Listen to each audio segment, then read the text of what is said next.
यह एक भावनात्मक हिंदी कहानी है जिसमें एक किसान, शहीद बेटे और दूसरे बेटे के बलिदान पर आधारित है।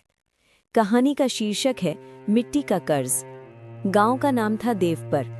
ये वही गांव था जहां सुबह सूरज निकलने से पहले ही किसान खेतों की ओर निकल जाते थे और शाम ढलते ढलते थके कदम घर लौटते थे। इसी गांव में रहता था एक साधारण किसान, मोहनलाल। उम्र 60 के पार, झुकी कमर, फटी पगड़ी और हाथों में पड़ी गहरी लकीरें उसकी मेहनत की कहानी खुद बयान करती थी। मोहनलाल के पास जमीन बहुत नहीं थी, लेकिन इज्जत भरपूर थी। उसकी सबसे बड़ी पूंजी उसके 2 बेटे थे, अर्जुन और दीपक। दोनों बेटों को उसने गरीबी में पाला, लेकिन संस्कारों में कभी कमी नहीं आने दी। अर्जुन बचपन से ही अलग था। जब गांव में 15 अगस्त या 26 जनवरी आती, वो सबसे आगे खड़ा होकर तिरंगे को सलामी देता। उसकी आंखों में एक सपना पलता था, देश के लिए कुछ कर गुजरने का। वो अक्सर अपने पिता से कहता, बाबा, मैं फौज में जाऊंगा, खेत की मिट्टी को छोड़कर बंदूक उठाऊंगा ताकि ये मिट्टी सुरक्षित रहे। मोहनलाल मुस्कुरा देता, लेकिन उसके दिल में डर घर कर जाता। किसान का दिल जानता है, जमीन से बिछुड़ना आसान है, बेटे से नहीं। सपना हकीकत बनता है। कई कोशिशों और कठिन मेहनत के बाद अर्जुन भारतीय सेना में भर्ती हो गया। पूरे गांव में खुशी की लहर दौड़ गई। ढोल बजे, मिठाइयाँ बटी। मोहनलाल ने पहली बार सिर ऊंचा करके कहा, मेरा बेटा फौजी है। विदाई के दिन मोहनलाल ने अर्जुन की वर्दी को ठीक करते हुए बस इतना कहा, बेटा, देश माँ है और माँ के लिए जान भी कम पड़ जाए। अर्जुन ने पिता के पैर छुए और कहा, बाबा, अगर मेरी जान जाए तो रोना मत, समझ लेना आपका बेटा मिट्टी में मिल गया। वह मनहूस खबर। कई महीने बीत गए। अर्जुन की चिट्ठियां आती, पहाड़ों की ठंड, सरहद की रातें और देश के लिए गर्व से भरी बातें। एक दिन गांव में सेना की जीप आकर रुकी। मोहनलाल खेत में हल चला रहा था। दूर से गाड़ी देखकर उसका दिल बैठ गया। अधिकारी ने धीमी आवाज में कहा, अर्जुन देश की रक्षा करते हुए शहीद हो गया। मोहनलाल के हाथ से हल गिर पड़ा।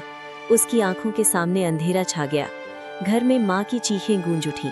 तिरंगे में लिपटा अर्जुन जब घर पहुंचा, पूरा गांव रो पड़ा।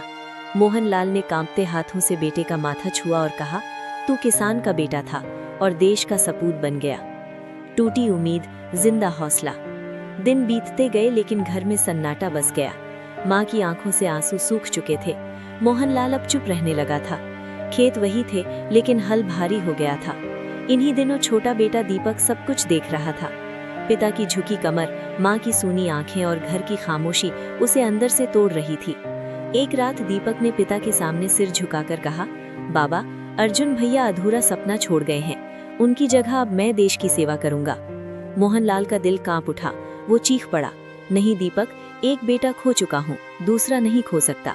लेकिन दीपक की आंखों में डर नहीं, संकल्प था। फिर एक विदाई। कुछ महीनों बाद दीपक भी सेना में भर्ती हो गया।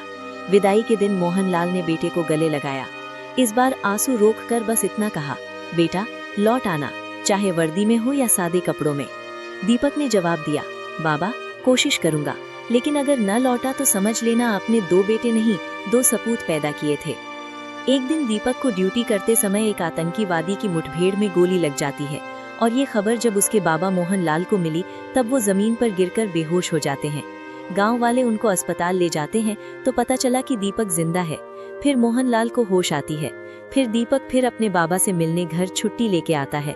फिर दोनों बाबा और बेटा दीपक खुशी से जिंदगी जीने लगते हैं।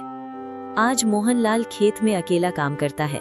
जब हल मिट्टी में उतरता है तो उसे अपने दोनों बेटे याद आते हैं, एक जो मिट्टी में सो गया और दूसरा जो मिट्टी की रक्षा कर रहा है।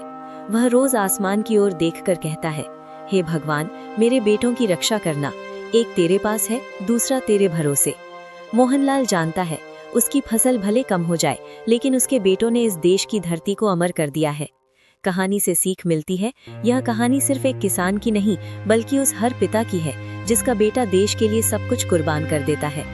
कहानी से सीख मिलती है, यह कहानी सिर्फ एक किसान की नहीं, बल्कि उस हर पिता की है जिसका बेटा देश के लिए सब कुछ कुर्बान कर देता है।